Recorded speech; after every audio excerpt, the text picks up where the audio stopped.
दोस्तों नमस्कार। आज मैं बात करने के लिए जा रहा हूँ कि भागलपुर और समेत पूरे अंग प्रदेश में हम लोग किस तरीके से इसे विकास की ओर लेकर जा सकते हैं, और कुछ ऐसी चीज़ों के बारे में बात करूँगा जो कि अभी तक अनडिस्प्यूटेड है और मैथिल्स अभी तक इस चीज़ों को छुड़ाने का प्रयास नहीं कर पाए हैं।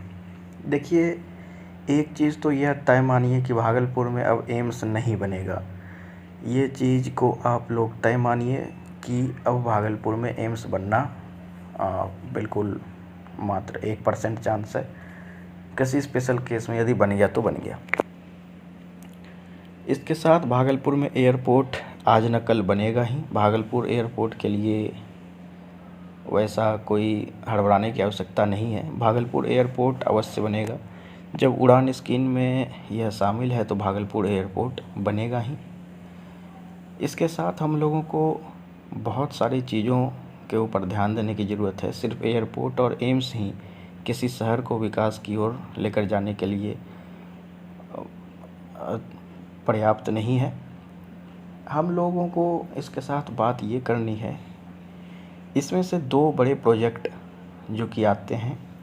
एक तो भागलपुर का इंफ्रास्ट्रक्चर, क्योंकि एयरपोर्ट बन जाने के बाद एक शहर की जो इमेज बनती है वो इमेज अभी भागलपुर की है नहीं। भागलपुर का जो इंफ्रास्ट्रक्चर है पहले तो इसे सुधारना होगा। जब यहाँ की सड़क इतनी खस्ता हाल है कि बारिश होती है तो नाली का पानी पूरा सड़क पे आ जाता है। NH 80 इतना ख़राब है, NH 80 को बनाने की ज़रूरत है। तो भागलपुरियंस को ये चाहिए कि मोदी जी वाला जो ख्वाब है वो ना देखें कि पहले से जो ट्रेनें चल रही हैं वो एकदम बदहाल हैं।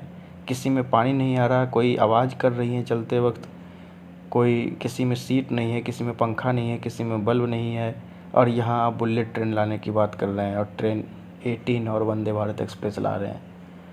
तो वो चीज़ के मैं विरोध में नहीं हूँ कि आप बुलेट ट्रेन ना लाएं या फिर वंदे भारत एक्सप्रेस ना चलाएं।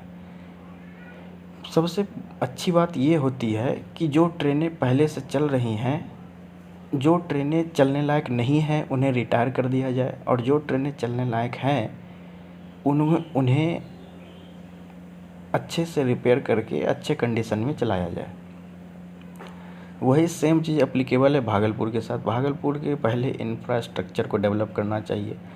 एक बड़े शहर का जो इमेज होता है वो भागलपुर को बिल्ड करना होगा। अच्छी सड़कें, हर जगह पानी, नाली की अच्छी व्यवस्था, बारिश का पानी शहर में दिखना नहीं चाहिए, वो व्यवस्था होनी चाहिए। उसके बाद फिर एक प्रॉपर टाउन प्लानिंग के साथ भागलपुर को पहले मॉडिफाई करने की ज़रूरत है। जिन लोगों ने सरकारी ज़मीन पे अवैध कब्जा कर रखा है उन सभी को तोड़ने की ज़रूरत है, जो कि एक तरीके से यूपी मॉडल आप कह सकते हैं, जो कि योगी जी कर रहे हैं।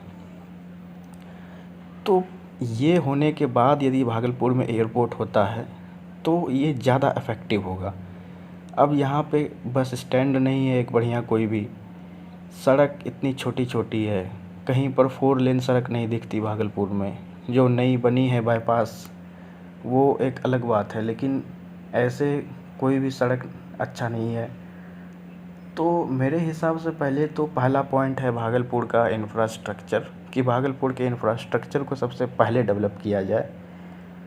अगर सबसे पहले इंफ्रास्ट्रक्चर डेवलप हो जाएगा तो सरकार को खुद अपने आप में शर्म आएगी कि एयरपोर्ट यहाँ पे होना चाहिए इतने अच्छे शहर में। हर जगह ट्रैफिक लाइट लगा होना चाहिए, ट्रैफिक के अनुसार लोगों को पालन करना चाहिए। तो वो एक अलग चीज़ को डेवलप करेगा। उसके साथ मेरे हिसाब से दूसरा पॉइंट ये है कि विक्रमशिला सेंट्रल यूनिवर्सिटी जो बनने जा रही है विक्रमशिला में, या फिर जहाँ पर भी ज़मीन मिला है उसे, वो तो बनेगी ही, लेकिन इससे अच्छा होगा कि तिलका मांझी भागलपुर यूनिवर्सिटी जो है इसे ही अपग्रेड करके सेंट्रल यूनिवर्सिटी बना दिया जाए, क्योंकि ये बीचों बीच शहर में मौजूद है। और यहाँ पे अगर इसे सेंट्रल यूनिवर्सिटी बनाया जाता है तो इसे सेंट्रल गवर्नमेंट की तरफ से जो पैकेज मिलता है भारी भरकम बहुत अच्छा पैकेज, बहुत ज़्यादा पैसे रहते हैं सेंट्रल यूनिवर्सिटी को, सेंट्रल यूनिवर्सिटी की तरफ, सेंट्रल गवर्नमेंट की तरफ से मिलता है, वो होगा। इसके साथ ही सेंट्रल यूनिवर्सिटी बनने के साथ ही यहाँ पे देश विदेश से लोग आएंगे पढ़ने के लिए, तो एक एजुकेशनल हब के रूप में यहाँ पे तैयार हो जाएगा। अभी अंगिका लैंग्वेज को सिर्फ भागलपुर या आसपास के लोग ही जानते हैं। सेंट्रल यूनिवर्सिटी बन जाने के बाद और भी लोग आएंगे, और भी लोगों को यदि इच्छा होगी कि वो अंगिका भाषा पढ़ना चाहते हैं तो वो लोग भी अंगिका भाषा पढ़ेंगे, तो अंगिका को एक बूस्टअप मिलेगा नेशनल लेवल पे।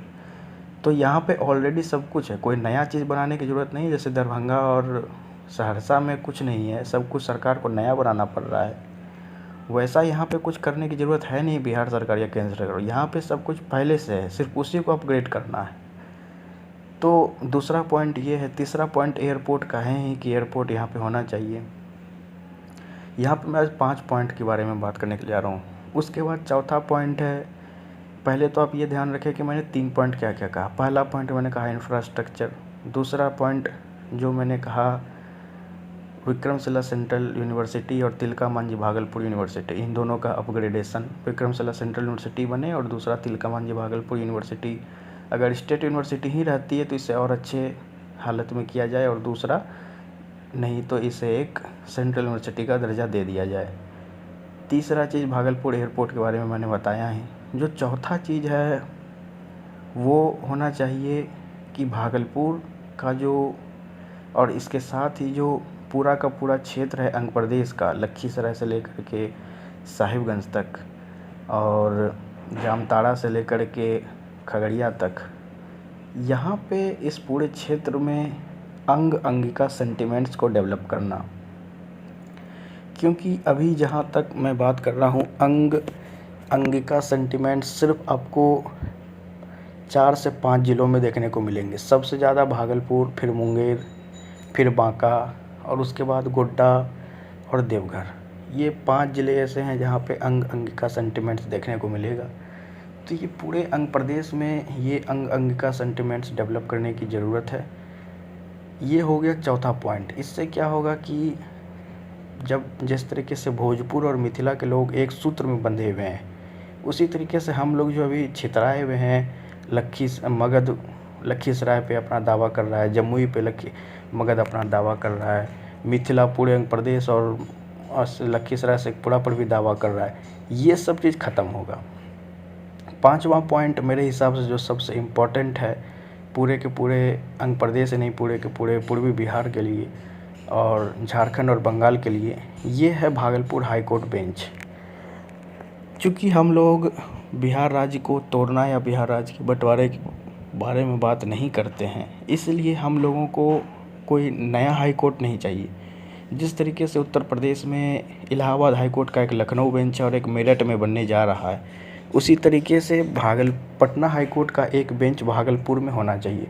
क्योंकि पटना से दरभंगा के लिए कोई जो दरभंगा हाई कोर्ट बेंच की मांग कर रहे हैं, वो लोग थोड़ा सा डिस्टेंस देखें कि दरभंगा से पटना की दूरी कितनी है, इस चीज़ को आप लोग देखें।